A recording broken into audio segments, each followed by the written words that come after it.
Breaking tonight. Tensions explode in Washington as a heated clash over immigration law raises serious questions about justice, power, and accountability. For 5 minutes. Secretary Noem, let's talk about the law. Do you agree that asylum is a lawful pathway to immigrate to this country? Yes or no? There's an asylum program, yes, in place. All right. So immigrants then with ongoing asylum applications are legally in this country, correct? Excuse me, I'm sorry. Your question was? Immigrants with ongoing asylum applications are legally in this country. There are individuals in this country that have applications that... And they are legally here because it's a lawful pathway, right? It's a lawful pathway. Okay, so if your department then deports anyone with an ongoing asylum application, you are violating the law, correct?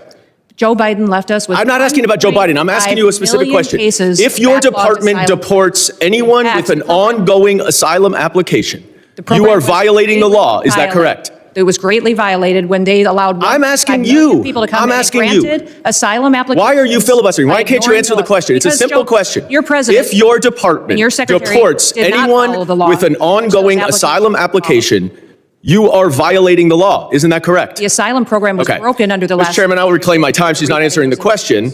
But the obvious answer is that, yes, if you follow a lawful pathway, asylum is a lawful pathway. If you have an open asylum case, you are here lawfully.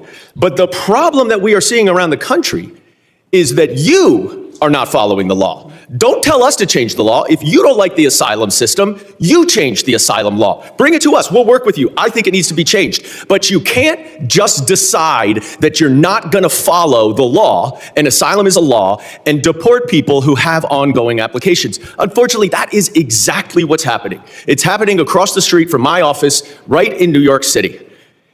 Numerous, thousands of people who have come to court appearances, have left them with open asylum applications, have been arrested. And then they've been shipped off and many deported. In September, one applicant was ripped away from his wife and small children after such a court appearance. And then this happened to his wife. Please play the video. No, it's not. It's not this one. All right, it's not this video. There it is. Come on, man. Now, after this incident, your department issued a statement that said the officer's conduct in this video is unacceptable and beneath the men and women of ICE. Our ICE law enforcement are held to the highest professional standards, and this officer is being relieved of current duties as we conduct a full investigation. 3 days later, you reinstated that officer and you put him back on duty. I sent you a letter and asked you what investigation was done and why was he reinstated. You did not answer that letter. So I'm going to give you an opportunity right here to explain to me that if that officer's conduct was, quote, beneath the men and women of ICE, unquote, why did you reinstate him? Sir, that investigation was completed. I can give you that investigation and the information that you would like. This is. Well, I wrote you 2 months ago. Why haven't you given it to me yet? I'm actually surprised that you haven't gotten it. I'm going to ask my staff about that. Well, you shouldn't be surprised because generally speaking, you do not respond to us. Hundreds, if not thousands of your letters. Now, the other problem that we are seeing all over the country is that your officers are wearing masks, are dressed in plain clothes, often going around without identification. All of our officers are identified. I'm not asking a question. I introduced the No Secret Police Act to stop this. And we now have 113 co-sponsors so that they will not be masked and that they will identify themselves. Now, you say all of them are identifying themselves. That is not the case because last month in New York City again, the NYPD officers were injured by your masked plainclothes ICE officers after they were called from 911 as residents witnessed your officers pulling individuals out of their vehicles and chasing them down the street. I also asked you what happened there. Well, how were the NYPD officers injured by your officers? And you didn't respond. What's the answer? Sir, our individual officers are identified. Time has expired. I yield back. I recognize gentleman from Texas, Mr. Gonzalez, 5 minutes. This hearing quickly escalated from routine oversight into a tense and highly personal confrontation.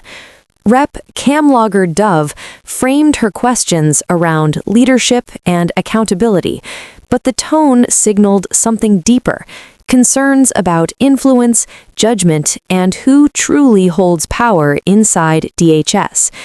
At the center of the clash was Corey Lewandowski's alleged role and level of influence. Lawmakers questioned how someone without formal qualifications could appear to wield significant authority, raising broader concerns about transparency and proper oversight in a critical agency. The moment turned explosive when the questioning became personal. While controversial, it was positioned as a probe into potential conflicts of interest and decision-making integrity. Still, it immediately divided opinions on whether the approach was appropriate. Kristi Noem pushed back forcefully, rejecting the premise and criticizing the line of questioning. Her response reflected a broader frustration among officials who argue that such moments distract from policy discussions and undermine the seriousness of congressional hearings.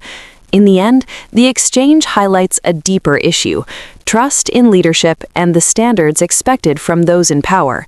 It also shows how quickly political oversight can turn into headline-making drama, leaving the public to weigh accountability against decorum.